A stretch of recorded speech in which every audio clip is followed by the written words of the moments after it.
पुढील चमत्कार आहे तुपाच्या घागरीचा. ही तुपाची घागर आजही जांब या गावी जतन करून ठेवली आहे. हा चमत्कार याप्रमाणे: समर्थ जांबेहून निघाले ते मातापुरात जाऊन 1 वर्षाने पुन्हा जांबेस आले. मातोश्रींचे आणि श्रेष्ठांचे दर्शन घेऊन ते तेथे काही दिवस राहिले. समर्थ तेथे असतानाच शके 1574च्या रामनवमीच्या उत्सवास प्रारंभ झाला. 9 दिवस यथासांग उत्सव झाल्यावर दशमीच्या दिवशी पारण्यास पुष्कळच ब्राह्मण जमा झाले. स्वयंपाक तयार होऊन नैवेद्य वाढण्याचा समय आला. श्रेष्ठांनी म्हणजे रामदास स्वामींच्या मोठ्या बंधूंनी, ज्यांचे नाव गंगाधर स्वामी असे आहे, त्यांनी नैवेद्य आणा म्हणून आज्ञा केली. परंतु तूप आलेले नव्हते.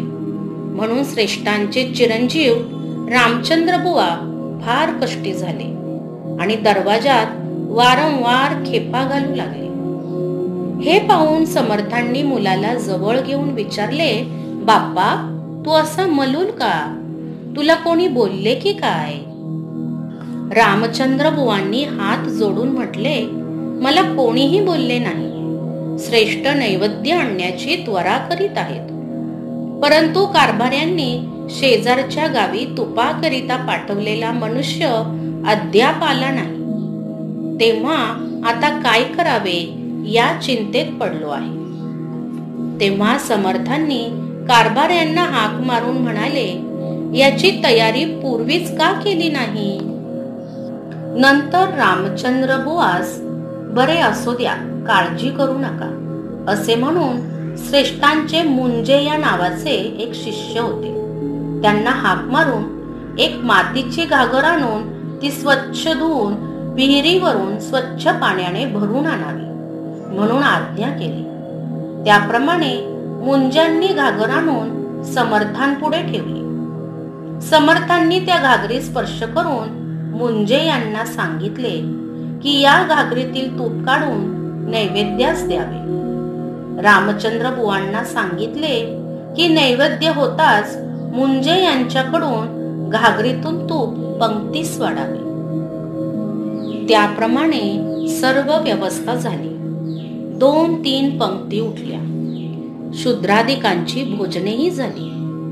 तोपर्यंत घागरीतील तूप मुंजे वाढतच होते. नंतर रामचंद्र बुवा यांनी समर्थांना सांगितले की घागर तुपाने अद्याप भरलेलीच आहे. तेव्हा समर्थांनी किंचित स्मित करून म्हटले, बाप्पा, ही तुपाची घागर जतन करून ठेवावी आणि प्रतिवर्षी स्वच्छ धुवून तुपाने भरून तिची पूजा करावी. नंतर आई पुरवठ्यास ये अशी प्रार्थना करून मुंजे यांनीच तूप वाढावे, म्हणजे कितीही पंक्ती झाल्या तरी तूप पुरवठ्यास येईल.